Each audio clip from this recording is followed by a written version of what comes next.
teman-teman. Selamat datang di webinar Indonesia Game Developer Exchange Career 2023. Acara hari ini merupakan rangkaian dari event IGDX, Indonesia Game Developer Exchange 2023, yakni acara tahunan yang diselenggarakan oleh Kementerian Komunikasi dan Informatika bekerja sama dengan Asosiasi Game Indonesia atau AGI sebagai bagian dari upaya berkelanjutan untuk meningkatkan kualitas teknis dan kemampuan bisnis pengembang game Indonesia.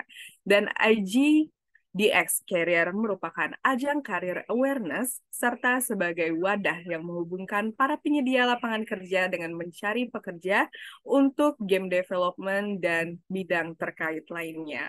Selamat pagi teman-teman, perkenalkan saya Angel Reinhardt, saya sebagai MC dalam acara hari ini. Oke, sebelumnya aku mau menyapa nih untuk teman-teman peserta yang datang dalam webinar hari ini. Kebanyakan dari domisili mana, boleh komen di chat. Aku pengen tahu nih, kebanyakan nih dari mana ya yang ikutan webinar ini. Sukabumi, Malang, Tangerang. Aduh, jauh-jauh ya. Depok paling jauh, Nganjuk, Salatiga. Oke, terima kasih teman-teman yang udah hadir pada webinar kali ini. Aku juga mau ngingetin nih untuk teman-teman untuk merename nama kalian di Zoom ini supaya untuk mempermudah kalau kalian ada tanya jawab nih, kita bisa panggil namanya nanti. Oke, terima kasih teman-teman. Aku juga mau ngingetin nih di acara ini, kalian tuh dapat berkesempatan juga untuk mendapatkan beragam benefit, mulai dari sertifikat digital, terus ada mengembangkan relasi dan kesempatan berkarir di game industry, serta ada giveaway juga nih dari teman-teman Ready dan teman-teman yang lainnya juga gitu. Dan ada giveaway juga dari Avarik Saga dan Allegrium. Ada apa aja sih? Ada tumbler, ada kaos, ada juga tote bag. Nah, lumayan banget kan teman-teman. Cara ikutannya juga gampang banget. Kamu bisa follow dan langsung kunjungin Instagram @ready_indonesia. Kamu cek Instagramnya, terus ikutan deh share keseruan dengan hashtag webinar IGDX Career dengan fitur @yours melalui Instagram pribadi kamu. Oke, jadi teman-teman nanti kita pantengin terus acaranya sampai akhir, kita dengarkan paparan materi-materi dari para expert, dan jangan lupa nanti ada sesi tanya jawab di akhir sesi ya. Gitu. Jangan lupa untuk absen dan kabarin juga teman-teman lainnya untuk join di acara ini. Untuk kamu, teman-teman yang mencari info tentang lowongan kerja bisa kunjungin career.igdx.id ya. career.igdx.id.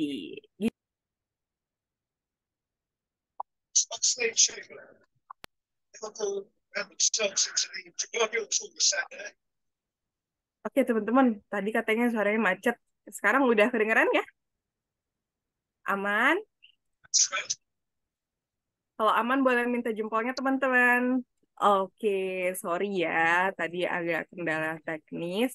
Oke, aku ulangin ya. Jadi di webinar ini kalian berkesempatan untuk mendapat sertifikat digital, terus mengembangkan relasi dan kesempatan berkarir di game industry, serta ada giveaway dari Avarik Saga dan Allegrium. Ada tumbler, kaos, dan juga tote bag gitu. Caranya gimana? Aku ulangin lagi caranya. Kamu bisa follow dan kunjungin profile di Instagram Ready Indonesia, cek story Instagramnya, dan ikutin share keseruan dalam webinar ini dengan hashtag webinar IGDX Career dengan fitur @yours melalui Instagram pribadi kamu.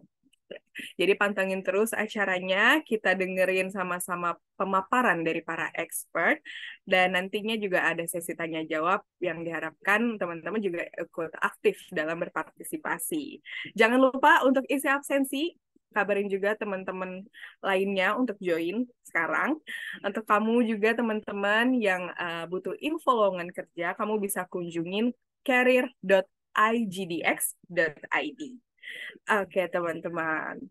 Sebelum kita masuk ke acara inti, kita mau dengerin dulu nih sambutan dari Ketua Tim Bisnis Matchmaking kepada Bapak Luat Sihombing. Selamat pagi, Bapak Luat. Kami persilahkan ya, Bapak Luat. Pagi Silakan. Mbak Anja. Ya, terima kasih. Selamat pagi teman-teman semua. Pagi menjelang siang, perkenalkan saya Lombing. Ya, thank you sudah bergabung di webinar kita hari ini di IGDX Career Webinar.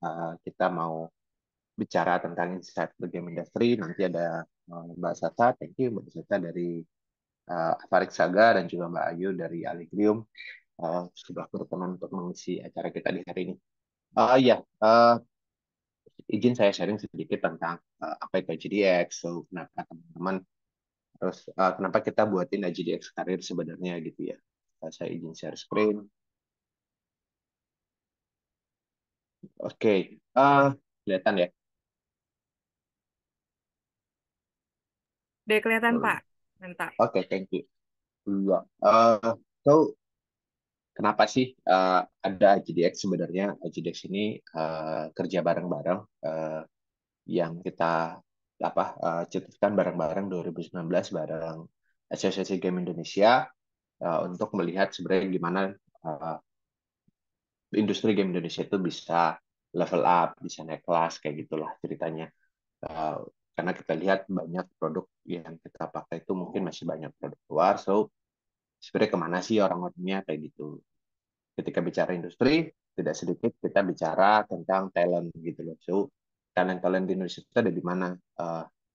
Nggak usah bicara perusahaan Indonesia deh, kita bicara perusahaan dari luar. Kalau perusahaan luar mau masuk ke Indonesia, ketika datang ke pemerintah, pasti mereka tanya, sumber talentnya ada di mana gitu. Paling banyak talentnya itu ada di mana kalau kita mau establish company, mau establish studio, kayak gitu. Nah, itu menjadi pertanyaan paling pertama biasanya di luar yang lain-lainnya.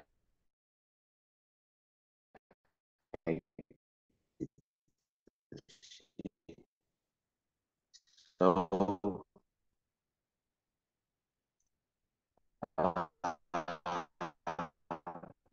talent berarti adalah sesuatu yang paling penting untuk namanya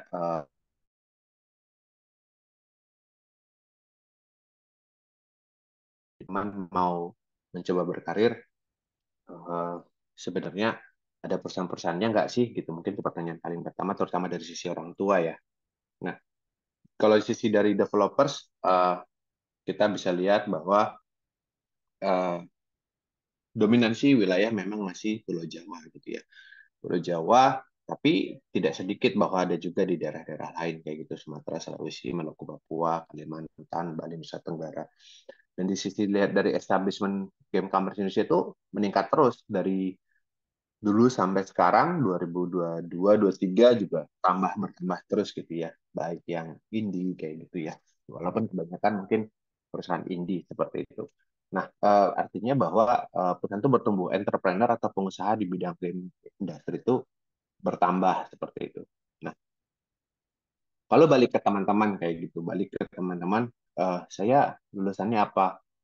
Saya di programming, di art, di desain, di audio, di mungkin di kayak keuangan, finance dan lain-lain kayak gitu. Semua itu dibutuhin dalam satu entitas sebuah perusahaan. Nah, kalau kita lihat dari studinya bahwa satu rata-rata gitu ya, perusahaan di Indonesia itu bicara tentang seorang programmer gitu ya, programming consist of, ini isi dari timnya itu berarti tim programmernya itu yang di bawah setahun pengalamannya ada 24,6%, yang di bawah yang 1 sampai 3 tahun ada 24% gitu. Jadi agak merata tuh. Jadi sebenarnya orang pemula itu pun baru lulus pun sebenarnya masih punya peluang karena mereka masih terima tuh yang di bawah 1 tahun, cara baca seperti itu. Orang desain sama, orang art sama bisa kita lihat gitu. Jadi artinya pengalaman tuh penting, tapi mereka juga masih open buat fresh graduate kayak gitu. Nah, tapi di balik tadi bicara fresh graduate, orang berpengalaman dan tidak, mereka lihat dari sisi experience apa portfolio bicaranya. Jadi dia punya nggak pengalaman bicara contoh solo game developing.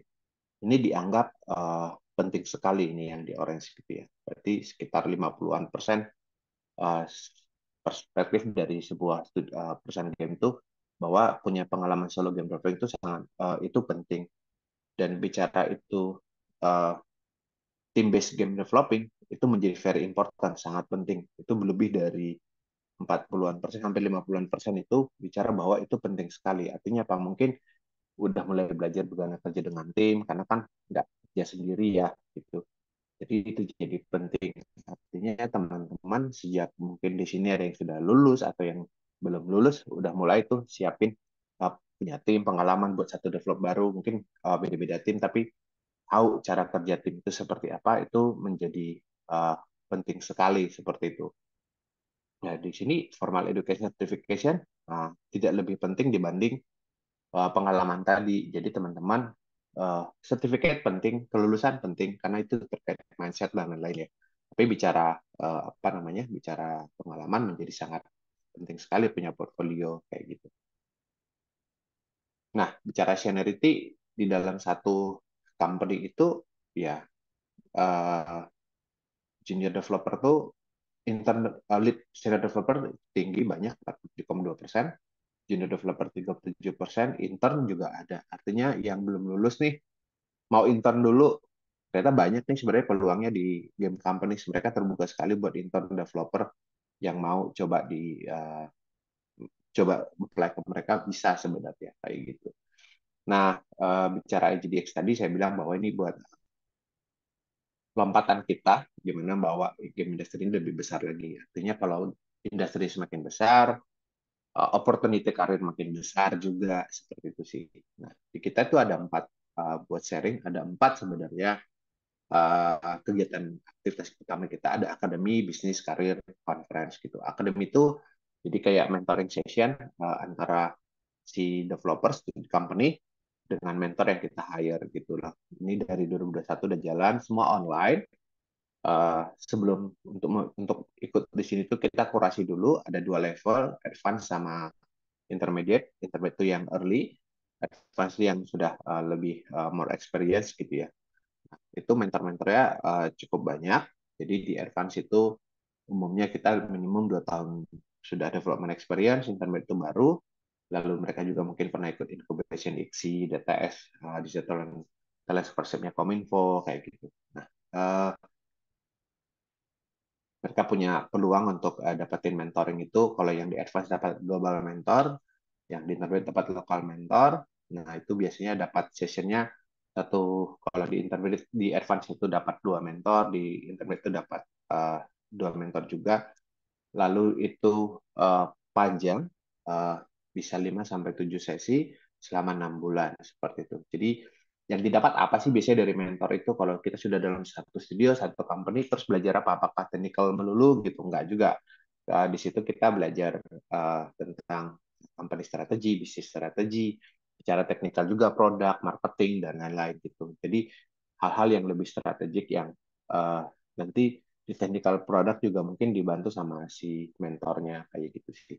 Nah, untuk benerin mindset juga gitu sih. Jadi banyak hal yang diperoleh dari si mentor-mentor tersebut kayak gitu. Nah, di tahun ini yang ikut di akademi mereka akan dapat free booth karena kita akan punya bisnis conference nanti di Oktober gitu. Ini adalah mentor-mentor yang ada di tahun ini.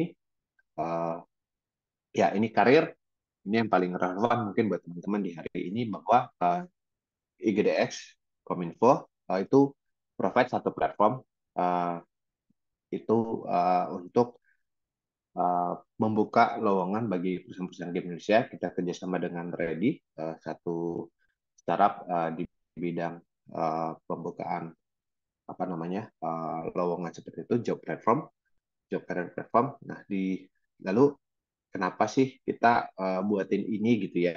Karena biasanya perusahaan game itu yang dari kita research gitu ya, 33,8% itu mereka buka lowongan itu di media sosial. Which is, apakah teman-teman terpapar dengan informasi yang mereka buat, ketika mereka mereka punya akses nggak, teman-teman punya akses nggak terhadap media sosial mereka, gitu loh.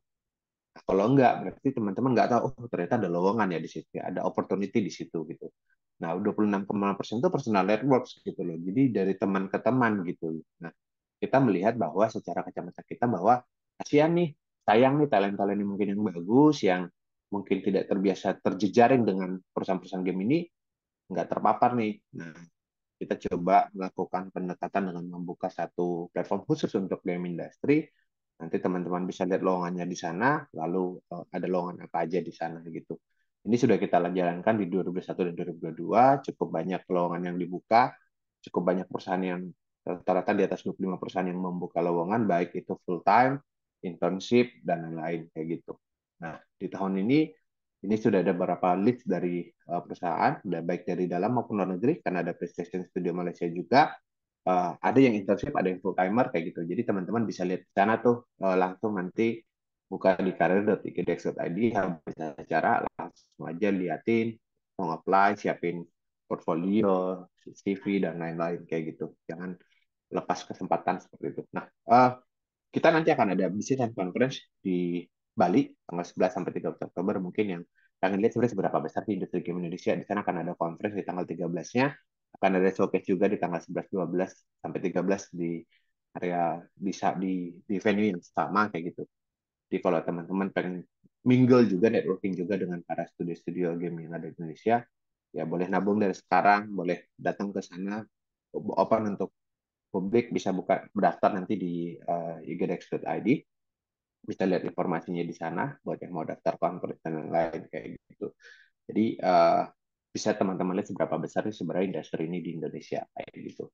Kenapa kita lakukan di Bali? Karena kita kebetulan mau undang para bisnis publishing dan lain-lain, mereka lebih prefer untuk bisa stop by itu di Bali seperti itu. Nah, saya kira itu secara singkat tentang IGDX. So, teman-teman jangan lupa mungkin bisa langsung ke karir.igdex.id.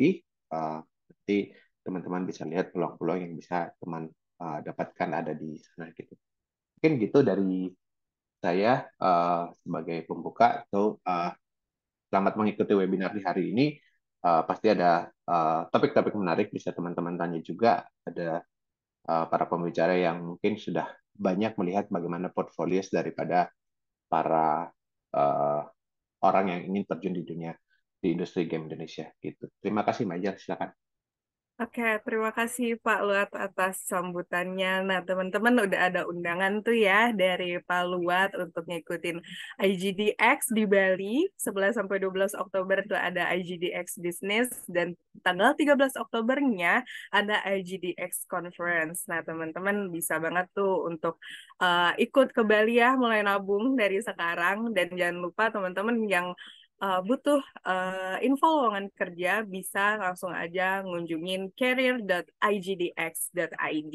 Oke, kita mulai masuk nih teman-teman. Kita undang dulu yuk moderatornya pada hari ini. Aku mengundang Mbak Dina Rahma Budiati untuk hadir. Selamat pagi Mbak Dina. Apa kabar Mbak? Halo, selamat pagi Kak Angel. Baik-baik aja kabarnya, Alhamdulillah. Oke Mbak Dina sudah siap ya kita ngemoderatorin buat webinar untuk teman-teman semua ya hari ini. Ya, baik, sudah aman. Oke, teman-teman sebelum aku panggilin nih narasumbernya untuk webinar pada hari ini, jangan lupa untuk isi form absensi yang ada di kolom chat yang sudah dikirimkan oleh teman-teman. Oke, jangan lupa di absen dulu nama-namanya di sana. Oke, sekarang kita panggil ini narasumber kita, expert kita yang akan ngebagiin ilmunya pada hari ini. Ada Mbak Safirah Diah Pranidana dari HR Avarik Saga Universe. Selamat pagi, Mbak Safira atau Mbak Sasa ya dipanggilnya ya. Halo, selamat pagi Angel dan teman-teman semua. Iya, boleh panggil Sasa aja biar pendek. Oke, Mbak udah siap ya kita berbagi ilmu untuk teman-teman hari ini ya, Mbak. Iya, siap. Oke, kita nggak cuma satu narasumber, kita punya dua biar lebih mantep nih teman-teman. Di sini kita punya Mbak Ayu Putu Kartika dari HR Allegrium. Selamat pagi Mbak Ayu. Halo, selamat pagi. Apa Selamat kabar pagi Mbak? Sehat ya semuanya. Mbak? Sehat dong. Oke, udah semangat ya Mbak hari ini. Sangat semangat. Oke, teman-teman, moderator dan narasumber semua acara kali ini aku serahkan sepenuhnya kepada moderator Mbak Dina. Aku persilakan. Baik, terima kasih banyak Kak Angel atas waktunya. Halo teman-teman semua, selamat pagi. Terima kasih banyak ya buat teman-teman yang udah menyempatkan waktunya join di sesi IGDX webinar karir kali ini. Kalian semua keren-keren banget karena walaupun weekend ya tetap semangat untuk cari ilmu baru gitu. Langsung aja, nggak pakai lama. Perkenalkan, saya Dina Rahma Budiati. Saya adalah seorang internal public relations di Asosiasi Game Indonesia. Nah, saat ini saya ditemani ada dua perempuan yang keren ya. Mereka sudah berkecimpung di dunia game industri Indonesia sebagai seorang HR. Pas banget kan ya sama topiknya kali ini yaitu Inside the Game Industry, Strategies and Insights to Level Up Your Career. Gitu. Terus mungkin untuk mengawali sesi talk show kali ini, pastinya teman-teman juga pengen tahu kayak apa sih perusahaan Allegrium dan Averik Saga ini. Mungkin dari Kak Sasa dulu boleh memperkenalkan diri dan sedikit informasi tentang Averik Saga gitu, biar teman-teman di sini kenal semua. Dipersilahkan untuk Kak Sasa. Oke, halo semuanya. Makasih ya Dina buat perkenalan awalnya. Jadi mungkin aku langsung aja kali ya. Jadi nama aku Safira Dia, tapi panggil aja Sasa boleh biar nggak terlalu panjang. Jadi aku kali ini di kesempatan webinar yang apa namanya seru banget kayaknya, itu aku mewakili Avarik Saga Universe. Cuman biasanya aku menyingkatnya Avarik gitu ya supaya nggak terlalu panjang juga. Nah, Avarik ini sebetulnya game company, game development company yang masih sangat muda, relatif lebih muda misalkan dibanding Allegrium gitu ya, dan mungkin company game lainnya yang ada di Indonesia. Nah, kita itu berdiri atau dibangun sejak tahun 2021. Jadi sekitar 2 tahunan ya, udah hampir 2 tahunan. Dan fokus atau yang menjadi keunikan dari Avarik itu adalah game kita juga mengadaptasi atau mengimplement beberapa teknologi Web3 gitu ya. Jadi di dalam in-game features kita ada beberapa teknologi Web3 yang kita coba untuk incorporate ke dalam gamenya gitu. Jadi mungkin yang sedikit berbeda dibandingkan mungkin game yang sudah ada atau sedang dikembangkan saat ini, itu ada di sisi Web3-nya gitu ya. Jadi lumayan exciting nih harusnya dari tim Avarik dan juga interaksi dengan beberapa community so far lumayan apa ya dinanti-nantikan gitu ya, apa sih Avarik nanti produknya gitu. Jadi ditunggu aja teman-teman untuk produk akhirnya. Kita lagi menggodok dan lagi apa ya betul-betul excited nih ngerjain projectnya sendiri gitu. Mungkin itu dulu Mbak Dina. Oke, baik. Terima kasih banyak Kak Sasa. Kemudian mungkin dari Kak Ayu boleh memperkenalkan diri dan sedikit mengenalkan tentang Allegrium ke teman-teman di sini. Dipersilahkan Kak Ayu. Oke, thank you so much Dina introduction-nya. Halo semuanya teman-teman. Perkenalkan aku Ayu Devi atau biasa dipanggilnya Ayu. Aku mewakili Allegrium di pagi hari ini. Jadi mungkin teman-teman beberapa dari teman-teman sudah pernah memainkan gamenya Allegrium. Allegrium sendiri kita adalah sebuah game studio yang sudah established dari 12 tahun yang lalu, tepatnya 2011. Jadi kita berfokus ke developing mobile gaming, casual games yang bisa dimainkan melalui Android dan juga iPhone gitu. Jadi beberapa games kita yang sempat hit sebelumnya itu seperti Icon Pop Quiz, bahkan pernah dimainkan oleh Psy yang Gangnam Style kalau teman-teman tahu. Terus kita juga ada mendevelop Cash Inc. dan juga ada The Billionaires. We are developing way more games in the exciting year. So harapannya nanti kita juga bisa mendapatkan banyak talent-talent baru yang sangat potensial untuk join bersama dengan kita. Oke, baik. Terima kasih banyak Kak Ayu. Nah, sekarang teman-teman semua udah pada kenal ya Allegrium sama Avarik Saga di sini. Terus kalau boleh tahu nih, tadi kan Kak Ayu nyebutin tentang pengen cari lebih banyak ya talent yang bisa masuk di Allegrium ini. Boleh nggak kira-kira sebutin ada nggak ya lowongan yang lagi yang lagi dibuka nih di Allegrium di platform IGDX Career gitu. Ada apa aja? Yep, tentu saja ada dong, Dina. Jadi kita tuh ada lagi cari game designer, kita lagi cari senior game designer untuk sekarang. Terus kita juga cari game designer as in middle level. Dan kita juga mencari game developer untuk all level. Jadi kalau teman-teman ada yang tertarik, feel free untuk langsung submit application-nya melalui IGDX Career. Jadi promosi ya aku. Oke. Melalui IGDX Career. Iya. Nanti akan langsung diproses oleh tim aku di Allegrium gitu. Oke, baik. Kalau dari Kak Sasa, mungkin ada lowongan yang lagi buka di Avarik, di platform IGDX Career? Iya, ada juga dong sekalian nggak mau kalah sama Mbak Ayu, mau promosi juga nih. Ya, jadi untuk sekarang kita ada 3 posisi yang lagi buka dan actively hiring ya. Jadi yang pertama mungkin mirip sama di Allegrium, kita juga lagi cari untuk game designer, levelnya mungkin lebih ke senior. Terus yang kedua kita juga cari untuk UI UX, actually designer dan artis juga. Dan ini posisinya ada beberapa yang kita cari. Jadi kalau ada yang memang spesifik ketertarikannya ke arah sana, boleh banget cobain karena kesempatannya lumayan lumayan besar karena yang dicari beberapa orang. Kemudian yang ketiga ada QA itu untuk posisi intern yang kita lagi cari. Jadi kalau nggak salah di sini kebanyakan mungkin fresh grade atau yang lagi berusaha untuk memulai karir di game industry gitu ya. Jadi mungkin kalau ada yang interest ke QA bisa cobain juga nih misalkan dari magang atau dari internship dulu. Ini salah satu yang lagi dibuka di Avarik gitu. Oke, mantep banget ya teman-teman. Ini banyak banget job yang lagi opening ya di Avarik dan Allegrium ini. Setelah sesi ini mungkin teman-teman bisa mampir ke websitenya karir.igdx.id untuk coba apply ya nanti di situ.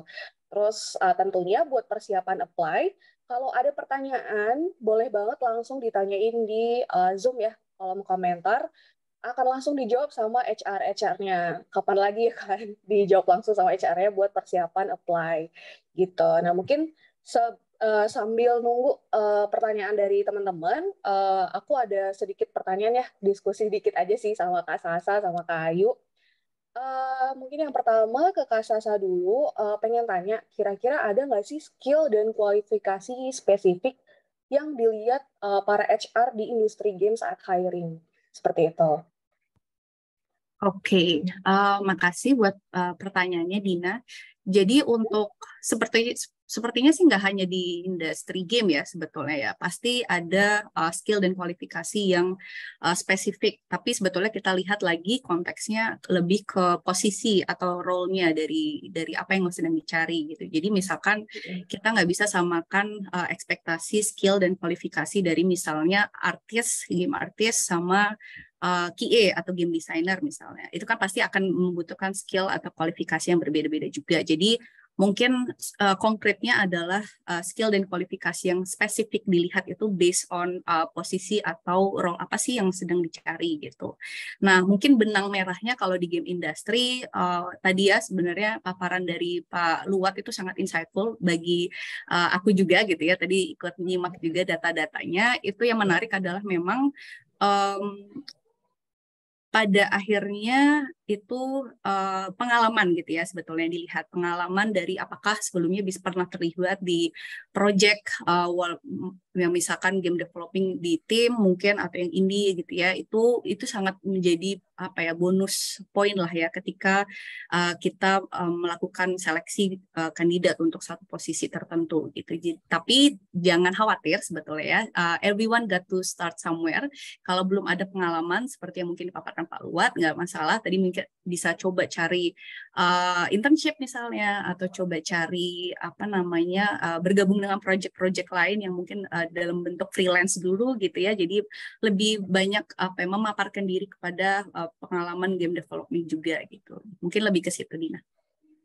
Oke, berarti kalau bisa nih buat pelamar di dalam CV itu langsung kelihatan ya skills yang dia punya tuh apa dan role-nya lebih kemana gitu. Jadi mempermudah para HR untuk mengidentifikasi ya kalau anak ini punya skill apa gitu. Kira-kira masuk nggak sama lowongan yang sedang di-apply seperti itu ya Kak Sasa? Betul sekali. Oke, baik. Mungkin untuk Kak Ayu nih pertanyaannya adalah seberapa penting sih memiliki portofolio nih untuk melamar di industri game gitu? Kalau tadi kan dari Kak Sasa lebih menonjolkan di poin-poin di CV-nya ya gitu. Jadi harus cukup detail. Kalau untuk Kak Devi, kira-kira penting nggak sih portfolio atau cukup CV aja udah tergambar gitu? Maksudnya ini orang skill-nya apa? Silahkan Kak Ayu. Yep. Thank you Dina. Portfolio itu tuh penting banget. Kalau bisa aku meng-highlight bangetnya itu in caps lock ya, banget. Jadi sama kayak kalau teman-teman nih, teman-teman kalau lagi PDKT aja sama orang, pasti akan stalking Instagram-nya, stalking Twitter-nya, stalking LinkedIn-nya, bahkan kalau bisa untuk tahu dia kerja di mana sih gitu. Nah sama, jadi portfolio itu adalah bagaimana kamu merepresent dirimu, merepresent kamu sebagai seorang yang akan terjun ke industri ini, dan dari portfolio ini kita sebagai perusahaan itu bisa melihat nih, apa sih yang kita lihat itu adalah pertama tentang taste dari game kamu gitu. Game itu cakupannya sangat luas, ada casual games, ada Web3 games seperti yang Kak Sasa, lalu ada AAA games, ada banyak banget gitu. Dan setiap perusahaan itu punya spesifik project yang mereka sedang kerjakan sekarang. Jadi bukan berarti kalau kamu tidak lolos itu kamu tidak cocok di sana, mungkin belum waktunya untuk di sana gitu. Jadi di portfolio ini kita bisa melihat nih, oh taste game kamu itu sesuai nggak sih dengan project yang kita jalankan sekarang. Lalu di portfolio kita juga bisa melihat nih idealisme kamu seperti apa.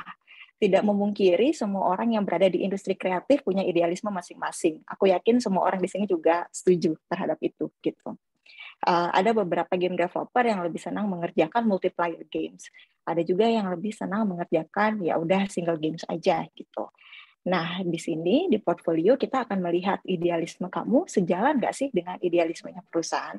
Kalau anehnya sejalan, kita bisa go ahead. Dan di portfolio ini akan menjadi pintu awal nih untuk kita ngobrol. Nanti saat di user interview, saat interview dengan HR, yang kita obrolin mostly pasti tentang portfolio kamu. Jadi make sure per hari ini mungkin teman-teman update portfolionya, any personal work, any new discovery yang kalian lakukan, silakan ditaruh di portfolionya mulai hari ini.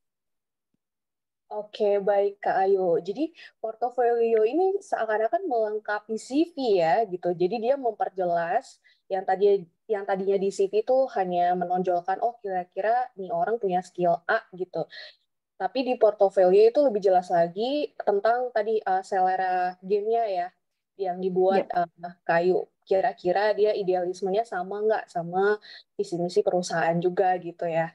Jadi betul sekali. dicatat ya teman-teman kalau portofolio itu penting gitu. Jadi bisa disiapin CV dan portofolionya. Kemudian mau nanya nih ke Kak Ayu, kira-kira bagaimana sih menjadi seorang game developer yang mendapatkan banyak pengalaman praktikal atau teknis supaya bisa ditaruh di portofolio dan mengembangkan skillnya selain dari edukasi formal gitu. Mungkin bisa dapat cari ilmu di mana sih rekomendasinya seperti itu. Oke, nah kalau ngomongin edukasi formal, beberapa teman-teman pasti sudah terekspos lah ya dengan edukasi formal gitu di sekolah sebelumnya atau sempat ada ngambil minor waktu di sekolahnya juga gitu. Jadi pasti sudah lebih banyak mempelajari. Nah, tetapi yang namanya karir, kadang di tengah-tengah nih kita baru kepikiran, kok kayaknya seru juga ya masuk game industry. Kayaknya seru ya kerja sambil main games gitu. Nah, kalau ada yang pengen explore beberapa non-formal education, atau kita nyebutnya itu informal education, teman-teman itu bisa mulai explore beberapa kursus atau courses yang diadakan secara publik gitu. Kayak Google, mereka setiap tahun itu mengadakan Unity Certification kalau tidak salah. Nah, teman-teman bisa ikut semua di sana. Lalu ada beberapa bootcamp juga untuk game developer yang diadakan. Dan satu hal juga yang penting itu informal education, bukan tentang hanya kalian terekspos dengan institusi, tapi juga kalian bisa mendapatkan edukasi dari another individu. Artinya kalian bisa menjadi mentee dari seorang mentor. Caranya gimana sih? Kalian bisa connect dengan mereka, kalian bisa connect dengan mereka melalui LinkedIn, melalui Instagram, atau melalui any other platform. Lalu kalian bisa share work kalian dan mereka akan memberikan masukan, saran, ataupun kritik terhadap pekerjaan yang sedang kalian lakukan. Nah, hal tersebut juga masuk ke informal education karena kalian akan mendapatkan banyak hal baru, banyak informasi baru yang mungkin belum pernah kalian dapatkan sebelumnya, gitu. Nah, tapi aku juga ingin meng-highlight sedikit nih, Dina. Kalau education, it's not only about formal and informal education. Tapi formal and informal education itu nggak ada artinya kalau kalian berhenti di diri kalian aja. Jadi keep up dengan diri kalian, belajar terus karena nggak ada yang namanya ilmu yang basi. Jadi terus belajar, kalau bahasa artisnya setauku itu ngulik. Jadi ngulik terus aja ulik setiap hari. Any trend yang kalian temukan, setiap mesin baru yang mungkin menarik untuk kalian, kulik aja terus karena one day itu pasti akan menjadi sebuah keuntungan besar untuk kalian. Gitu. Oke, baik. Terima kasih Kak Ayu informasinya. Jadi kita semua harus rajin ngulik-ngulik ya, gitu. Sumber informasi tuh banyak banget, nggak cuma formal dan informal gitu. Kita juga bisa cari otodidak ya, belajar sendiri. Terus juga kalau misalkan ada opportunity untuk misalkan game-game, itu bisa salah satunya cari ilmu dan coba mengimplementasikan apa yang kita punya, seperti itu. Baik, mungkin Kak Sasa ada pertanyaan tentang apa saja nih tantangan yang akan ditemui oleh para talent profesional di industri game. Terus bagaimana mereka melaluinya gitu. Misalkan adakah nanti tentang jam kerjanya nih, kelihatannya kalau masuk industri game kan kayaknya lembur gitu. Nah itu selain itu kira-kira ada lagi nggak sih tantangan yang lain? Terus gimana sih buat mereka untuk melalui tantangan tersebut? Seperti itu. Oke, makasih Dina buat pertanyaannya. Anyway, kalau ini tentang lembur, nggak yakin ya kalau di company lain, tapi kalau di Avarik sih kebetulan nggak terlalu ya, lumayan balance sih jam kerjanya. Jadi bagus. Mungkin dari manajemen dan juga aku sebagai HR nggak pengen juga ya sebetulnya, maksudnya memforsir gitu, seproporsional aja gitu. Jadi jam kerja masih relatif normal, sesuai jam kerja biasa. Terus weekend juga biasanya ya personal time ya, karena memang itu kan hak dari semua team members gitu. Jadi sebenarnya kalau di Avarik sih nggak terlalu ya lembur ya, mudah-mudahan bukan itu ininya concern kalau terjun ke game industry gitu ya. Setahu sih, tapi mungkin ada beberapa period of time gitu ya, ketika mungkin lagi ada keperluan yang memang perlu di-push untuk deadline dan sebagainya, mungkin akan ada keperluan yang jam kerjanya sedikit melebihi dari jam kerja biasanya. Tapi sebenarnya kalau misalkan di in average sebenarnya masih lumayan normal gitu ya. Nah, jadi jangan khawatir teman-teman. Jangan khawatir kalau ada yang concern tentang work-life balance, sudah sangat didapatkan ya dengan kerja di game industry. Dan kembali lagi kalau personal masing-masing ya. Jadi bisa saja memang ada yang suka kerja, jadi mungkin suka suka ngulik-ngulik tadi ya, kalau kata Mbak Ayu, di luar jam kerja masih ngerjain sedikit-sedikit lebih karena pengen belajar gitu ya, pengen penasaran kok yang ini belum selesai ya, kok ini masih error ya misalnya. Jadi itu balik lagi ke personal. Nah, mungkin balik lagi ke pertanyaannya Dina, untuk tantangannya sebetulnya yang aku observe dari pengalamanku hiring so far gitu ya, itu adalah dapat exposure terhadap game industry itu sendiri. Karena tadi yang udah dipaparkan Bayu, aku mention lagi dari Pak Luat juga, sebetulnya menjadi faktor utama ketika kita melihat seberapa sih sebenarnya exposure terhadap mungkin pengalaman di game developing misalnya gitu ya, project atau di satu company misalnya gitu. Nah, ini yang kadang masih sulit ya, dan juga dihadapi oleh sebagian besar fresh graduate lah ketika mau memasuki satu industri baru gitu. Nah, jadi menurutku sekarang channelnya udah banyak banget gitu ya. Jadi channel untuk bisa mendapatkan exposure yang tepat terhadap game industry itu sudah banyak. Misalkan dibandingkan zamanku dulu ketika lulus kuliah, kesannya udah lama banget ya, tapi beberapa tahun yang lalu tidak seperti sekarang ya. Sekarang udah ada webinar, udah ada program seperti IGDX ini, terus juga banyak sekali community gitu ya. Jadi menurutku sky is the limit gitu. Kalau misalkan kalian curious, kalian terus mau cari tahu, terus mau berusaha untuk networking, sebetulnya banyak sekali kesempatan untuk dapat exposure ke sana gitu ya. Tadi yang aku bilang misalkan terlibat di dalam project, atau kalau kata Mbak Ayu tadi good idea banget, misalnya reach out ke salah satu orang yang kayaknya wah kayaknya oke banget nih buat jadi mentor, dan kayaknya open nih kalau diajak ngobrol, itu bisa banget kalian masukkan juga, karena exposure seperti itu penting untuk supaya kalian tahu bahwa game industry seperti apa, dan nanti koneksinya terhadap role kalian, sebetulnya apa sih yang added value yang bisa kalian berikan kepada company misalnya gitu ya. Oh saya bisa skill ABCD, terus relevansinya dengan company ini apa nih gitu ya. Nah kalau kalian sudah punya pengalaman untuk kayak ngobrol sama orang yang memang sudah ada di game industry, lebih bagus lagi kalau punya senior misalnya dulu di kampus yang juga udah terjun di industri ini, itu bagus banget, karena ketika diajak ngobrol, ketika interview, kalian lebih bagus nih di CV dan juga portfolio. Ketika interview lebih ada isinya juga gitu ya. Jadi kalian ngeh apa sih sebetulnya added value atau apa yang kalian bisa tawarkan kepada tim dan juga project atau company tersebut gitu. Jadi menurutku challenge utamanya adalah gimana kalian bisa showcase kemampuan kalian dalam kemasan tadi ya exposure terhadap game industry itu sendiri gitu. Jadi mungkin next levelnya selain mempersiapkan CV dan portofolio adalah bagaimana relevansi skill kalian terhadap project atau game yang sedang dikerjakan di company yang sedang kalian lamar misalnya gitu. Mudah-mudahan menjawab Mbak Dina. Sangat insightful sekali, Kak Sasa. Terima kasih banyak ya. Untuk Kak Ayu, tadi ngomongin soal skill ya, yang sudah di-highlight sama Kak Sasa. Mungkin boleh kasih gambaran atau contoh sedikit sama teman-teman jabatan dan to-do list atau job desk-nya apa sih yang dibutuhkan oleh pada job posisi tertentu gitu. Mungkin contoh boleh di Allegrium sendiri nggak apa-apa. Gitu. Oke.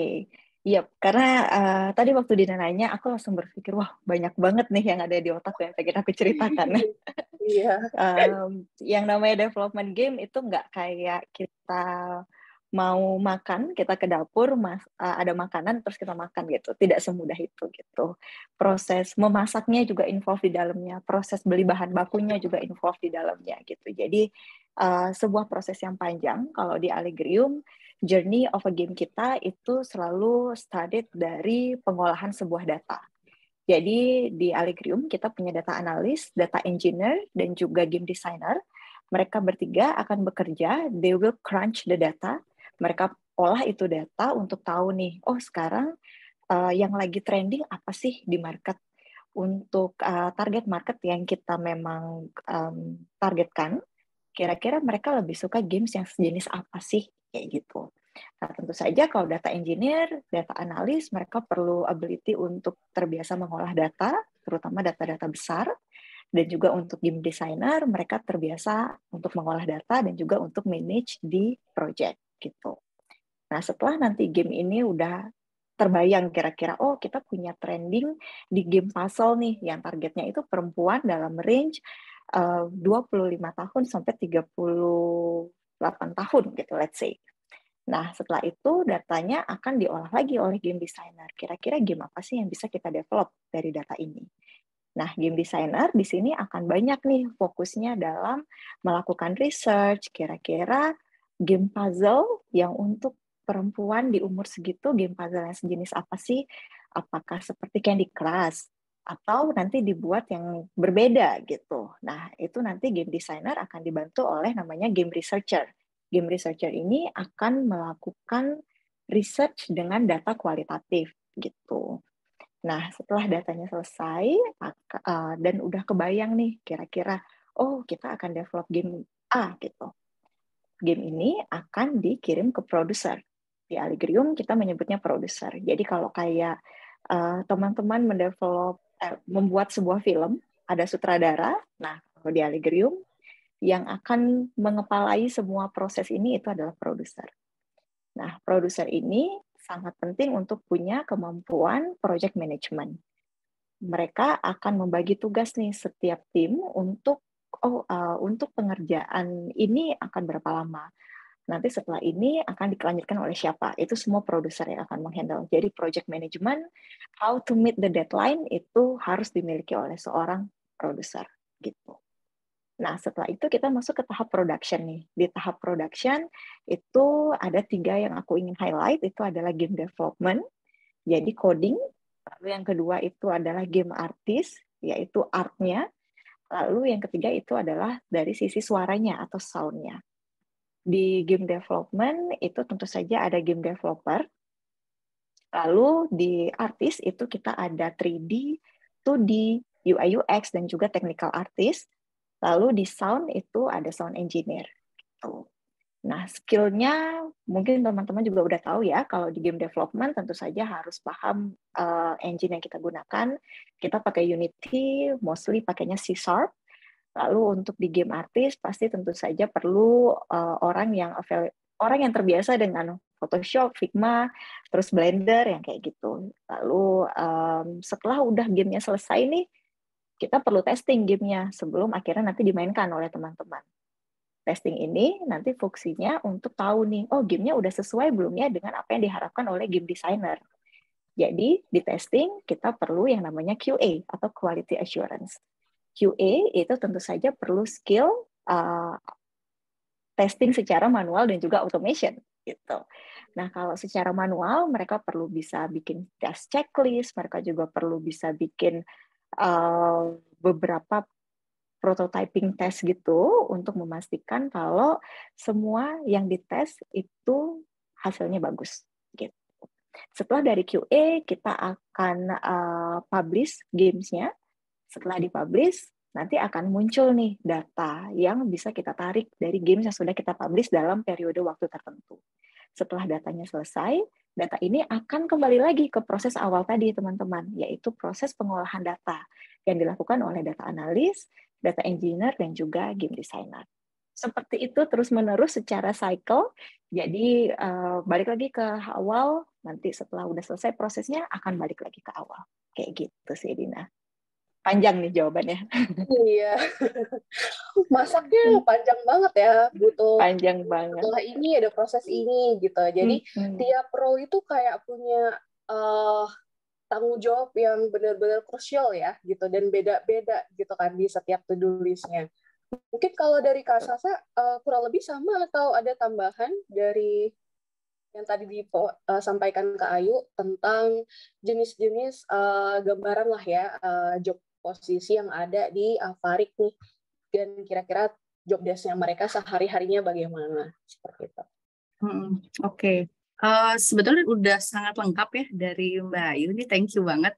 Cuman mungkin dari company ke company ada sedikit beda-bedanya in terms of proses, dalam artian, mungkin kalau di Avarik, karena kebetulan Avarik juga gamenya baru akan satu ya, lagi proses producing sekarang, itu jadi mungkin prosesnya sedikit berbeda untuk misalkan penggodokan di awalnya. Kemudian proses melanjutkannya, betul, misalkan nanti akan melibatkan ada game designer, nanti kerja bareng sama game produsernya, kemudian menggodok kembali gitu ya, terus kemudian berproses untuk produksi dan sebagainya sampai dengan di launch. Sebetulnya prosesnya masih sama gitu ya, cuman mungkin dari segi size-nya dan juga sedikit-sedikit lah role-nya mungkin sedikit berbeda, tapi in general idea masih sama. Nah, yang mungkin aku highlight adalah semua cycle itu satu kesatuan gitu ya, tidak bisa misalkan game designer itu kerja sendiri atau tidak bisa misalkan si developernya jalan sendiri gitu ya.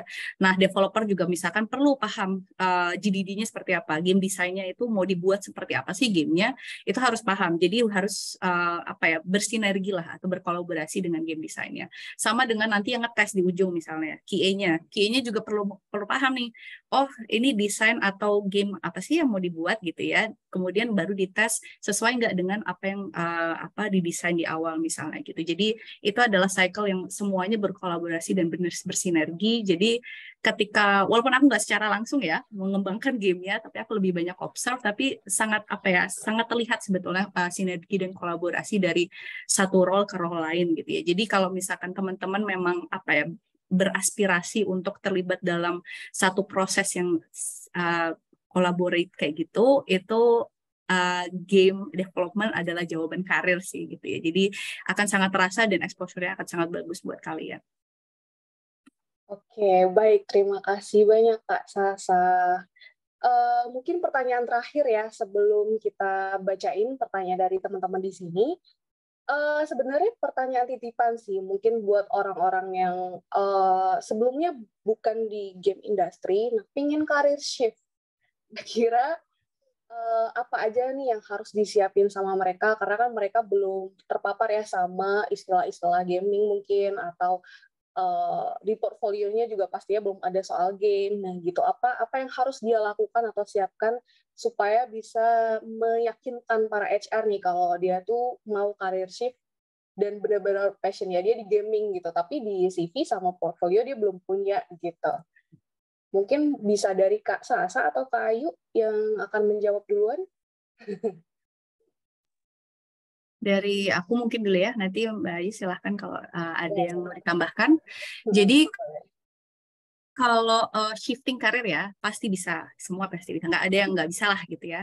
Tapi prosesnya mungkin sama seperti seperti fresh grade mungkin ya. Jadi perlu banyak belajar lagi, banyak cari tahu lagi tadi ya untuk prosesnya apa sih cycle-nya tadi mungkin yang dijelaskan Mbak Ayu, cycle dalam game development itu seperti apa. Nah itu yang perlu dipelajarin. Mungkin caranya banyak, metodenya ya, nggak harus kok bootcamp, nggak harus yang course berbayar misalnya.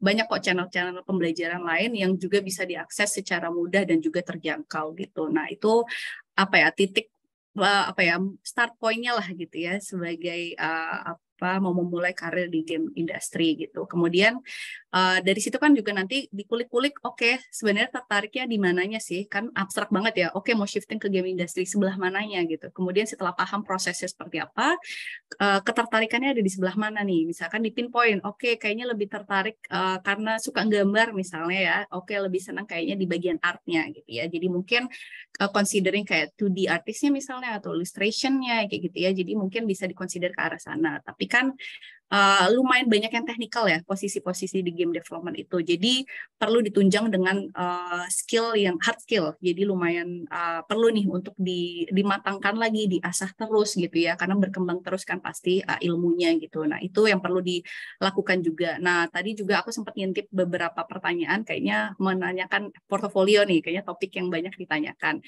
Portofolio itu tidak selalu kalian harus terlibat dalam project real ya sebenarnya. Portofolio itu bisa juga kalian secara inisiatif melihat misalkan aku ambil sampel ya karena aku pernah ada cerita dari satu temanku yang shifting juga dulu karirnya, dia memilih untuk UI UX tapi bukan dari game industry. Yang dia lakukan saat itu adalah dia initiate untuk ngulik-ngulik satu game yang sudah ada dan dia kayak lihat ini kayaknya secara desainnya, secara user interface-nya sebenarnya bisa diimprove nih.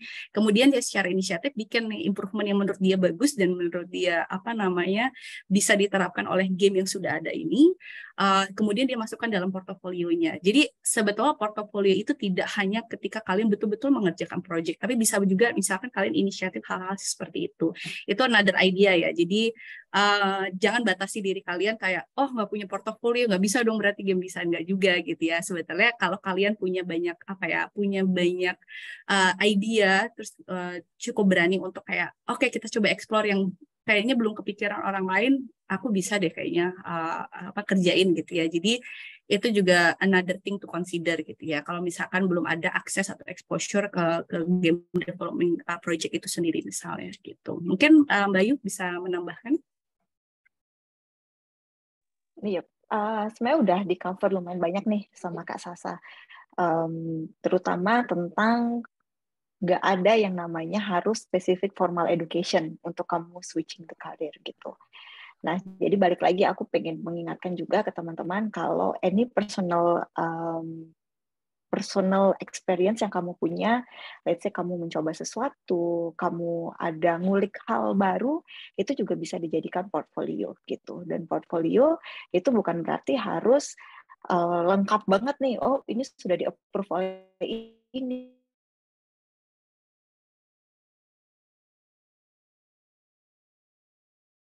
Oh, ide apapun itu, just be yourself. Oke, baik. Terima kasih Kak Sasa dan Kak Ayu atas jawabannya ya. Semoga menjawab buat teman-teman di sini yang uh, udah dibantu tadi sama Kak Sarah dan Kak Ayu tips. Nah, mungkin di sini ada sudah masuk beberapa pertanyaan ya. Coba saya panggil dulu untuk bisa bertanya.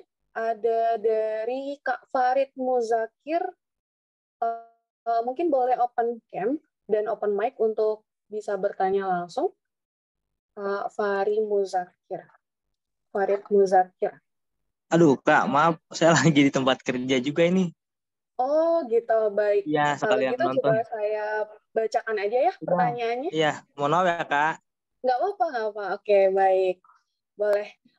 Untuk Kak Ayu dan Kak Sasa ya, pertanyaannya dari Kak Farid Muzakir ini, yang pertama yaitu base game-nya itu PC atau mobile ya, untuk Kak Farid tadi.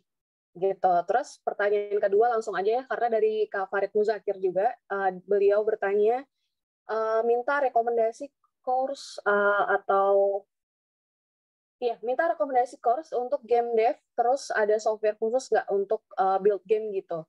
Boleh minta penjelasannya biar pemula nggak bingung untuk memulai. Seperti itu. Mungkin boleh dari Kak Sasa dulu. Tadi soalnya ada pertanyaan yang terkait Avarik Saga, pengen tahu base mobile-nya itu di platform apa, seperti itu. Oke, sip. Terima kasih ya pertanyaannya untuk Kak Farid ya, betul ya? Betul. Oke, Kak Farid. Jadi, sorry tadi ketinggalan mungkin infonya. Untuk Kak Farid sendiri, gamenya nanti akan di mobile. Jadi akan base-nya di mobile sih, gitu. Nah, terus lanjut ke pertanyaan kedua tadi ya, rekomendasi ya. Sebetulnya banyak ya sekarang platform-platformnya. Tadi disebutin Mbak Ayu juga di Google, mereka update selalu setiap tahunnya dan bisa diikutin. Tadi balik lagi ilmunya juga selalu update, selalu ada teknik baru, selalu ada feature baru. Jadi perbaruin setiap secara rutin boleh banget. Salah satunya Google. Terus juga ada beberapa platform lain, setauku semacam Coursera, seperti itu juga banyak ya untuk platform-platformnya. Mungkin ada yang berbayar, tapi ada yang juga diskon kadang ya, jadi mungkin bisa coba dicari mana yang cocok dengan budget yang ada sekarang. Tapi setauku juga banyak sekali sebenarnya platform yang menyediakan tutorial, misalkan tutorial yang spesifik untuk feature mana atau teknik tertentu, itu bisa diakses misalkan sesimpel YouTube gitu ya. Jadi balik-balik ke tadi ya, jadi nggak ada limitnya sebenarnya kalau misalkan kalian tertarik tentang sesuatu. Sekarang tuh semua tuh udah ada di Google gitu ya, simple as di search di Google itu banyak dan it doesn't matter sebenarnya platformnya apa ya, karena balik lagi sebetulnya bukan hanya yang dibutuhkan bukan hanya teknik teori ya dari formal atau informal education, tapi sebetulnya bagaimana kalian bisa mempraktekkan atau implement tadi, misalkan yang bisa tercermin salah satunya di portofolio kalian gitu. Jadi itu mungkin dari aku. Mbak Ayu juga silakan menambahkan. Iya, sebenarnya lumayan sama sih sama Kak Sasa gitu. Jadi memang kalau Mas Farid search gitu di Google, itu banyak banget ada recommended courses yang muncul, kayak ada Coursera, ada Udemy, bahkan beberapa orang saya lihat di LinkedIn kalau mereka ada recreate games, itu mereka akan tulis step by step-nya tuh di Medium gitu. Jadi perbanyak literasi kita juga, jadi sambil ngulik kita perbanyak juga literatur kita, itu pasti akan mempermudah semua yang akan niatnya karir switching atau bisa disebut pasti newbie ya di industri ini gitu. Jadi balik lagi ke kita gimana kita mengeksplor sekian banyak possibility yang ada, dan kayak yang Kak Sasa bilang sesimpel YouTube gitu kan, tutorial di YouTube itu ada banyak banget dengan berbagai jenis penyampaian, jadi kita juga bisa customize nih, oh kita lebih prefer diajarin dengan cara yang seperti apa gitu. Mudah-mudahan membantu ya Kak Farid. Oke, baik. Terima kasih Kak Ayu dan Kak Sasa. Untuk Mas Farid tadi semoga terjawab ya pertanyaannya. Kemudian mungkin lanjut ke penanya kedua, ada dari Kak Adi Gangga. Mungkin boleh open cam atau open mic untuk bisa bertanya secara langsung kepada Kak Adi Gangga. Ya, selamat siang. Terima kasih. Aku pakai ya kami belum mandi katanya. Aku tertarik eh, apa ya? Hmm, karena kan kadang kalau kita fresh graduate itu kan belum punya pengalaman untuk mendaftar kerja. Jadi tadi aku tanya kira-kira ada nggak nih tipsnya untuk apa ya? Ketika daftar itu apa sih yang harus diperhatikan, disiapkan, terus eh, mungkin kalau dari dua apa company ini mungkin punya proses hiring yang berbeda. Nah, saya kira proses hiringnya itu seperti apa yang bisa diharapkan sama kami yang mau daftar. Terima kasih.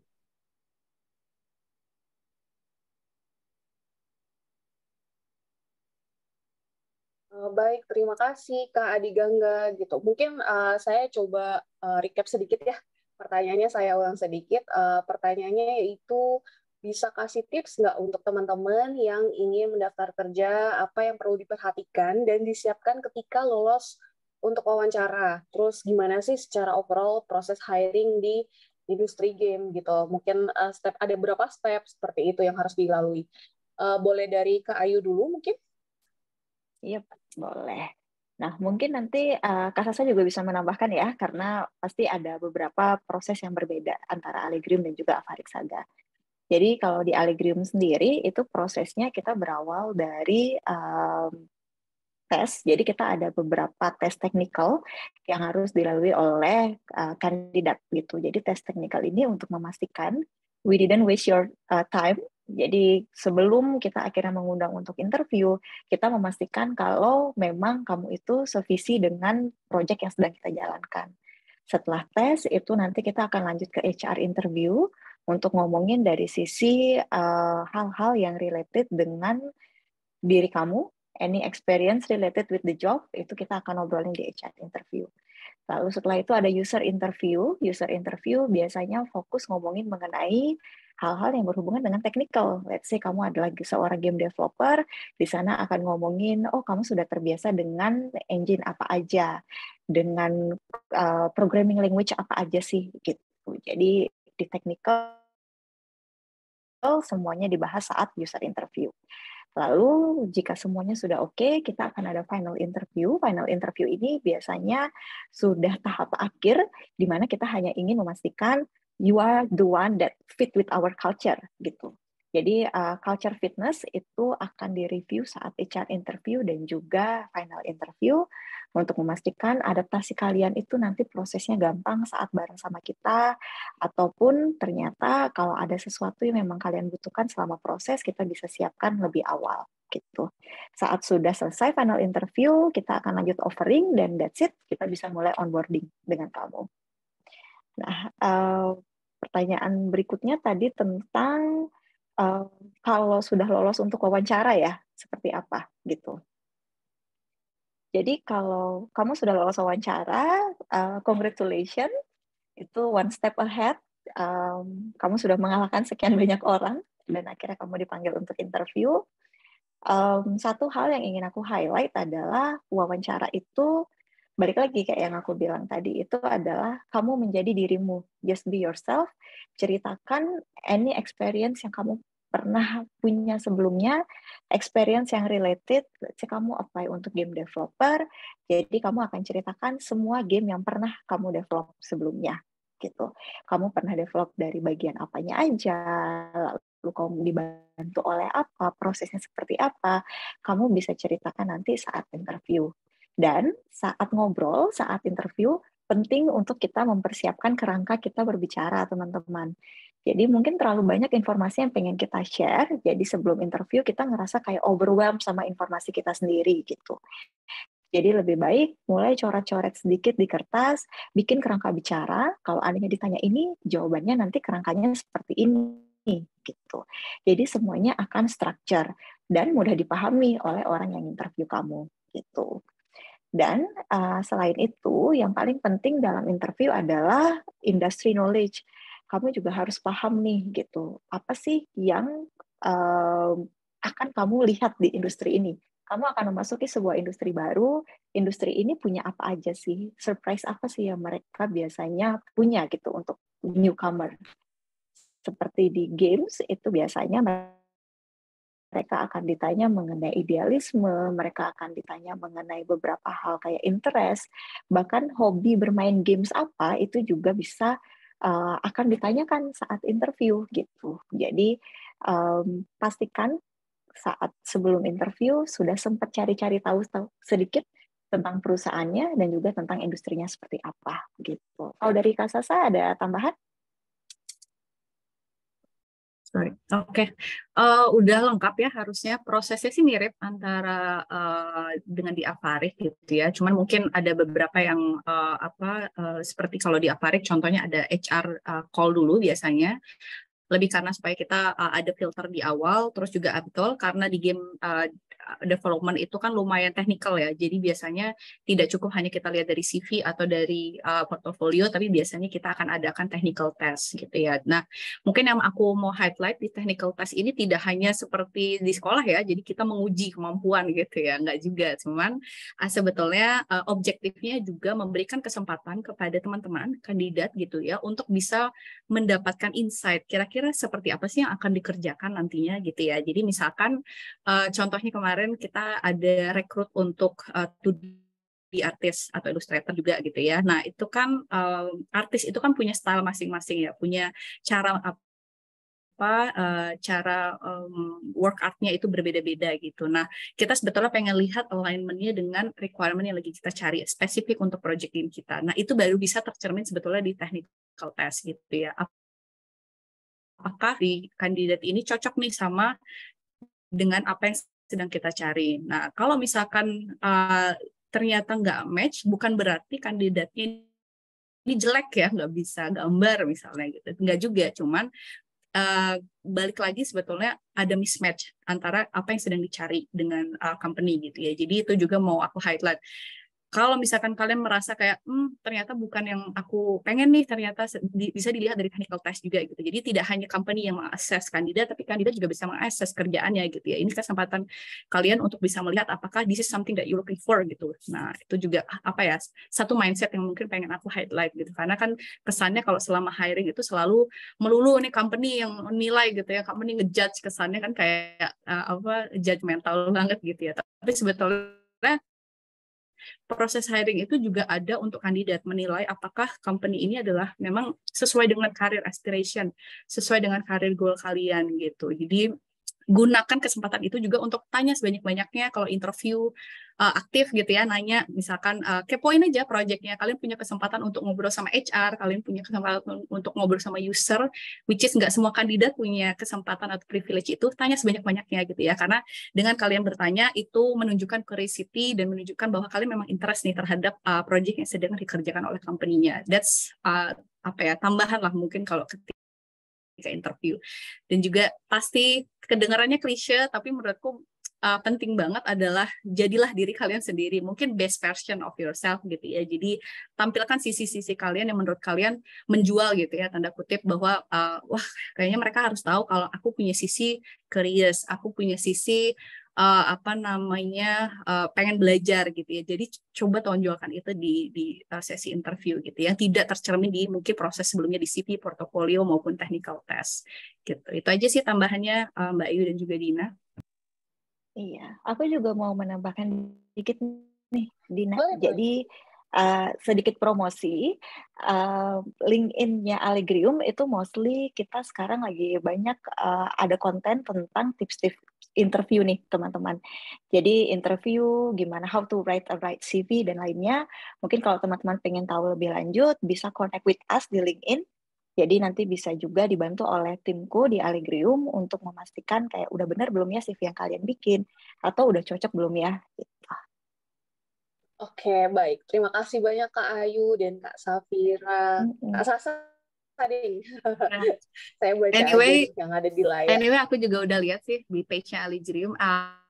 seru banget dan menurutku nyenengin gitu melihat konten-konten kayak gitu. Sekali lagi kalau kalian ngepoin apa namanya tadi ya sosial media dari game developer yang kalian tertarik gitu ya, sebenarnya banyak insight yang bisa kalian dapatkan. Salah satunya timnya Mbak Ayu nih apa namanya aktif banget untuk kasih saran sebetulnya gimana sih tips and trick gitu ya. Bahkan ada yang sampai gimana sih interview misalnya, gimana nulis CV kayak gitu-gitu. Jadi manfaatkan tuh channel-channel atau apa ya resource seperti ini. Ini kan juga sebenarnya sangat accessible ya buat semua orang. Jadi jangan khawatir kalau misalkan takut mulainya dari mana dan sebagainya. Jadi start with something simple yang kayak gitu aja.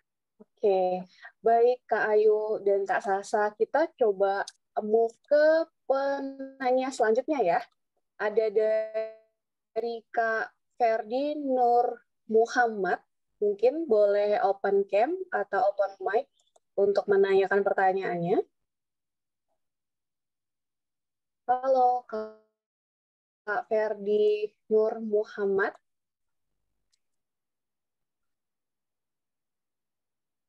Halo Kak Ferdi Nur Muhammad, masih di sini atau enggak ya? Atau mungkin kita next aja ke penanya selanjutnya. Ada dari Kak Denta Elvianda Rizky. Boleh dipersilahkan untuk open mic dan open cam. Bisa bertanya secara langsung. Kak Denta. Halo, selamat Halo, selamat siang. siang. Ya, jadi mungkin langsung saja ke pertanyaan saya tadi tentang untuk ini ya, sebagai kalau misalkan kita ikut game-game sebelumnya, apakah bisa game-game itu disertakan sebagai portofolio kita untuk melamar kerja? Itu yang pertama. Kalau yang kedua itu mengenai tentang ini Kak, QA, Quality Assurance. Nah, kalau yang saya lihat di internet itu kebanyakan QA itu ada gabungannya dengan game tester. Nah, untuk QA dan game tester sendiri itu apakah sama atau berbeda, Kak? Nah, untuk QA tersebut, apakah lebih mementingkan tentang pengetahuan teknis testing aplikasi, apakah cukup di play testing aja? Seperti itu. Terima kasih. Baik, terima kasih Kak Denta atas pertanyaannya. Silahkan mungkin dari Kak Ayu dulu kali. Nanti Kak Sasa kalau ada menambah boleh setelah Kak Ayu. Silahkan Kak Ayu. Oke, boleh. Nah, tadi pertanyaannya itu tentang saat build portfolio, boleh nggak sih dulu waktu ikut game jam ditaruh gitu kan ya? Jawabannya boleh banget. Nah, hal yang perlu dilihat saat membuat portfolio, mungkin kalau untuk fresh graduate itu tidak terlalu banyak restriction karena semua project yang pernah kalian buat sebelumnya itu bisa kalian taruh di portfolio kalian gitu, baik itu saat game jam, baik itu project pribadi yang kalian bikin di rumah waktu lagi iseng-iseng gitu juga bisa, atau project-project yang mungkin dulu pernah kalian kerjakan gitu di kuliah, tugas-tugas kuliah itu juga semuanya bisa. Tetapi yang perlu dilihat itu adalah kalau kalian ingin mencantumkan project yang pernah kalian kerjakan saat kalian internship sebelumnya gitu, atau di working experience kalian sebelumnya atau di perusahaan sebelumnya gitu. Kenapa sih aku meng-highlight ini? Karena ngomong sedikit tentang HR, di HR saat kalian join dengan perusahaan itu biasanya kalian akan tanda tangan NDA, non-disclosure agreement, atau bahasa Indonesianya itu fakta integritas. Itu berisi beberapa hal konfidensial yang tidak boleh kalian share kepada orang lain. Nah, sebelum kalian menulis portfolio yang berisi tentang game dari perusahaan lama ini, pastikan apakah itu boleh dicantumkan di portfolio kalian atau tidak, gitu. Nah, kenapa? Karena kalau hubungannya dengan fakta integritas ini, itu sudah related dengan hukum nih, teman-teman. Jadi perlu lebih hati-hati di sana. Tapi kalau semua personal project kalian, project yang pernah dibuat saat game jam, project yang pernah dikerjakan dengan saat tugas kuliah atau tugas akhir kuliah, itu semua bisa kalian tulis. Gitu. Semua bisa dicantumkan di portfolio kalian. Gitu. Dari Kak Sasa ada tambahan mungkin? Iya, mungkin aku cover yang bagian QA-nya ya. Tadi kayaknya ada Oke, pertanyaan tentang boleh. QA ya. Boleh. Jadi kalau untuk ini lagi-lagi bisa jadi berbeda-beda ya antar company ya, karena kan balik lagi nature dari projectnya seperti apa. Cuman kalau untuk di Avarik prakteknya, kita kebetulan ada beberapa QA dengan function yang berbeda juga gitu ya. Ada yang memang sekaligus game test gitu ya, jadi memang untuk ngetes gamenya, tapi ada juga yang QA fokusnya untuk feature-feature lain gitu ya. Kita kan juga ada beberapa feature lain nih dari sisi Web3-nya contohnya gitu ya. Nah, ada spesifik QA yang memang fokusnya di project di bagian Web3-nya misalnya gitu ya. Jadi sebetulnya balik lagi ke nature dari project atau dari company tersebut. Cuman mungkin dalam konteks ini aku akan lebih banyak tentang QA in general ya, setauku gitu ya. Memang banyak fokusnya kalau di game ya berarti sekaligus untuk bisa ngetes gamenya gitu ya. Apakah memang gamenya ini sesuai tadi balik lagi dengan apa yang mau didesain gitu ya. Apakah peruntukannya memang harus memang akan ada feature ini ya. Oke, feature ini memang seperti itu ya fungsinya misalkan gitu. Jadi QA itu kebanyakan seperti itu nanti akan fungsinya. Terus tadi pertanyaan tentang technical skill-nya gitu ya. Pasti nomor satu yang kudu tahu pasti tentang gimana untuk bisa conducting tes ya. Jadi kayak bikin test case-nya, terus juga bikin skenario-skenarionya ya yang mau dites seperti apa gitu. Kemudian gimana sih untuk reporting misalnya, tes reportnya, terus juga gimana identify bug, issue, dan sebagainya gitu ya. Nah, itu adalah hard skill yang pasti harus dimiliki gitu ya. Nah, tadi pertanyaannya gimana dengan kemampuan misalkan teknis untuk developing game-nya gitu ya. Itu nice to have sih sebetulnya. Kalau untuk di Avarik sendiri itu tidak menjadi satu requirement yang non-negotiable, cuman itu adalah nice to have ketika kamu punya mindset atau perspektif atau pemahaman tentang gimana sih game itu di-develop gitu ya, technicality-nya itu akan sangat bagus untuk ketika kamu mengconduct tes itu sendiri gitu ya. Jadi sebenarnya lebih kepada memberikan insight tambahan dan juga pemahaman tambahan di mana dalam kamu mengeksekusi kerjaan kamu sebagai QA gitu. Mudah-mudahan cukup jelas untuk bagian QA. Baik, terima kasih Kak Ayu dan Kak Sasa. Semoga menjawab pertanyaannya untuk Kak Denta ya. Oke, kita ada satu lagi terakhir ya, penanya terakhir. Mungkin bagi teman-teman yang pertanyaannya belum dijawab, pantengin aja di Instagramnya Ready Indonesia. Nanti di situ akan dipost pertanyaan teman-teman yang belum sempat kejawab di sesi webinar kali ini ya. Oke, baik. Untuk penanya terakhir ada dari Yosef Hardinata. Untuk Kak Yosef Hardinata, mungkin boleh dipersilakan untuk open cam dan open mic supaya bisa nanya langsung. Ya, halo. Siapa soal saya masuk? Masuk, Kak. Selamat siang. Ya, selamat siang, Kak. Halo, ya. Perkenalkan sama saya Yosef Hardinata Wijaya, saya dari Universitas Satya Wacana, dan saya adalah salah satu mahasiswa DKV yang berkecimpung di bidang game industri. Ya, saya mau bertanya, kira-kira secara pakai industri sekarang itu, untuk portofolio yang dari tugas dari pameran kampus itu apakah bisa dimasukkan sebagai salah satu portofolio dalam industri game itu? Itu satu. Yang kedua adalah untuk menurut Kak Safira dan Kak Ayu ini sendiri, kira-kira portofolio game berupa board game itu apakah masih relevan untuk di industri game zaman sekarang? Itu dia. Terima kasih. Baik, terima kasih Kak Yosef. Mungkin dari Kak Ayu atau Kak Sasa dulu yang akan menjawab pertanyaannya. Boleh deh dari aku. Tadi Siap. kayaknya Oke, Mbak Ayu boleh. mulu ya. Ya, Mbak Ayu. Oke, makasih ya Yosef untuk pertanyaannya. Ini bagus banget gitu ya. Sekali lagi kita bingung banget nih untuk diberi perhatian khusus ketika memang mau terjun untuk coba rekrutmen di bidang game development ya gitu. Nah, untuk portofolio itu sebetulnya tidak ada restriction di mana bolehnya ini, bolehnya itu dan sebagainya. Cuman balik lagi tadi seperti yang dijelaskan oleh Mbak Ayu, perlu diperhatikan hal-hal yang sekiranya berpengaruh terhadap pihak lain gitu ya. Misalkan ternyata ada aspek confidentiality-nya misalnya gitu ya, bahwa project ini ternyata masih belum publish, belum go public, kemudian harus dijaga confidentiality-nya. Nah, itu yang perlu hati-hati karena itu lebih ke arah tadi legal ya, ada konsekuensi legalnya. Tapi sebetulnya in general idea tidak ada sama sekali limitasinya gitu ya. Jadikan portofolio ini sebagai satu wadah kalian untuk bisa lebih lanjut menunjukkan atau showcase kemampuan kalian gitu ya, perspektif atau apa namanya, mungkin kalau orang art style kalian misalnya gitu ya. Jadi be it itu adalah project di kampus tadi ya misalkan, atau mungkin tugas akhir kuliah, atau mungkin tadi project yang lagi dikerjain sendiri, itu sebetulnya di rumah untuk kalian sendiri gitu ya, iseng-iseng misalnya, dan kalian ngerasa bahwa ini showcasing kemampuan kalian banget nih gitu, boleh banget dimasukin portofolio. Idenya adalah portofolio ini membantu HR dan juga usernya untuk bisa melihat sebetulnya bagaimana sih implementasi atau hasil kerja kalian gitu dari skill yang kalian sudah punya gitu ya. Karena kalau hanya dari CV kan yang kita lihat hanya oke, bisa Unity, bisa ini, bisa itu, bisa ini itu gitu ya. Tapi kan sebetulnya gimana sih ketika kalian betul-betul mengerjakan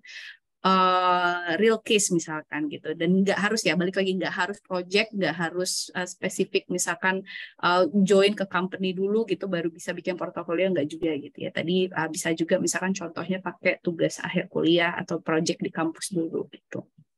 Semoga menjawab. Oh, sama board game ya tadi, sorry.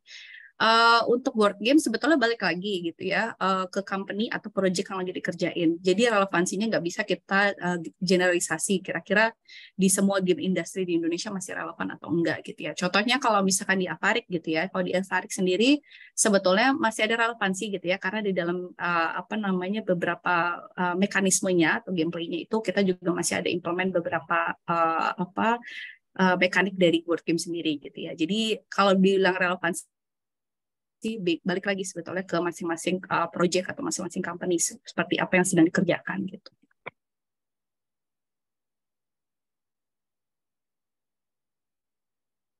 Mungkin Mbak Ayu bisa melanjutkan. Iya, sebenarnya sama sih yang seperti yang dibilang oleh Kak Sasa ya, tadi juga udah sempat meng-highlight mengenai pentingnya portfolio itu seperti apa.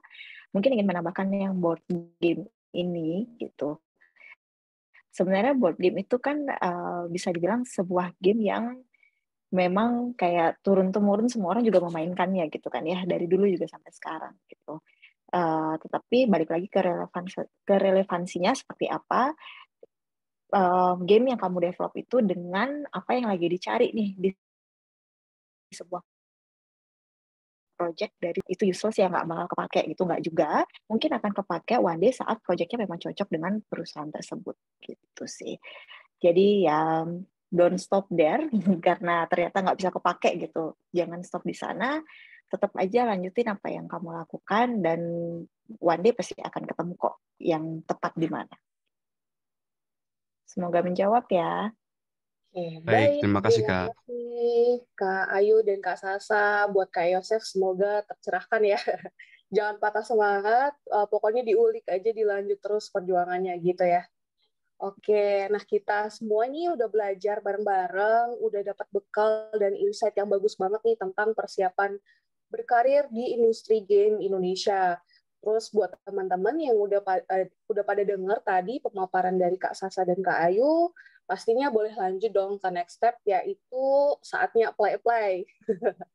Yang tadi informasi yang udah kita dapat, coba kita implementasikan gimana sih persiapan untuk interview dan ke tahap selanjutnya, yaitu technical test-nya gitu ya. Teman-teman bisa mampir ke website IGDX Karir di karir.igdx.id. Ada banyak lowongan di situ yang lagi buka di industri game Indonesia. Terus teman-teman bisa langsung aja pilih mana yang sekiranya sesuai sama skill teman-teman nih gitu. Terus jangan lupa portofolionya juga diupload ya di situ. Jadi para HR juga bisa langsung lihat kira-kira visi-misinya sama nggak nih, klop atau enggak gitu ya, sebelum dilanjutkan ke proses selanjutnya. Baik, terima kasih banyak teman-teman semua di sini yang udah menyimak sesi talk show di webinar IGDX Karir kali ini. Akhir kata kami, saya Dina Rahma dan Kak Sasa dan Kak Ayu menyampaikan permohonan maaf apabila ada salah kata yang kurang berkenan di hati para teman-teman semua. Terima kasih banyak sekali lagi teman-teman. Saya serahkan kembali waktunya ke MC. Oke, terima kasih Mbak Dina, Mbak Ayu, Mbak Sasa atas pemaparan materinya yang sangat luar biasa. Semoga bermanfaat untuk teman-teman semua. Nah, teman-teman, sekali lagi aku ingetin, jangan lupa untuk isi absensi di link yang udah di-share oleh tim ya. Boleh di-chat lagi mungkin kakak-kakak untuk link absensinya supaya teman-teman bisa ngeliat juga. Dan aku pengen ingetin lagi nih, kalau teman-teman dari Alvarik Saga dan Allegrium itu ada giveaway-nya untuk teman-teman semua loh. Ada tumbler, ada kaos, ada juga tote bag. Cara ikutannya gampang banget, kamu bisa follow dan kunjungi akun @readyindonesia di Instagram, cek story Instagramnya dan ikutin share keseruan dengan hashtag webinar IGDX Career dengan fitur @yours melalui Instagram pribadi kamu. Gitu ya teman-teman. Nah, aku juga pengen ingetin lagi, meskipun tadi Mbak Dina juga udah ngomong, untuk teman-teman yang pengen ngelamar lowongan kerja yang sesuai dengan pengalaman dan kompetensi, kamu bisa kunjungin career.igdx.id. Oke teman-teman, jangan lupa untuk buat akunnya dulu, lalu lengkapin profil dan unggah portofolio kamu agar menjadi nilai lebih bagi recruiter. Oke teman-teman. Nah, untuk sekarang mungkin kita sesi foto dulu ya, teman-teman tim. Untuk teman-teman semua, aku mengundang teman-teman semua untuk buka kameranya karena kita foto bersama buat kenang-kenangan, dan bisa juga nih nanti teman-teman bantu screenshot juga di laptopnya atau di device masing-masing dan share keseruan hari ini di Instagram. Jangan lupa dengan hashtag webinar IGDX Career. Oke, udah kebuka semua. Sip. Hitung ya. Oke, sebentar. Oke, dibantu ya. Oke, hitung 1, 2, 3. Oke, ada lagi. Ini ada 4 screen ya, teman-teman ya. Layar kedua, 1, 2, 3. Layar ketiga nih teman-teman. 1, 2, 3. Layar terakhir. 1, 2, 3.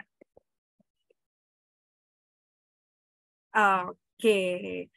Nggak kerasa nih teman-teman, akhirnya sesi acara webinar ini sudah selesai. Untuk pemenang dan para peserta webinar yang tadi ikutan ya, untuk giveaway-nya akan diumumkan melalui Instagram @readyindonesia tanggal 31 Juli 2023. Jadi jangan lupa di-follow dulu dan pantengin IG-nya Ready Indonesia supaya nanti bisa tahu nih siapa pemenangnya. Oke. Oke, sekarang kita sayonara. Makasih teman-teman yang sudah hadir dalam webinar hari ini. Sampai ketemu di webinar-webinar selanjutnya. Wassalamualaikum warahmatullahi wabarakatuh. Selamat siang, teman-teman.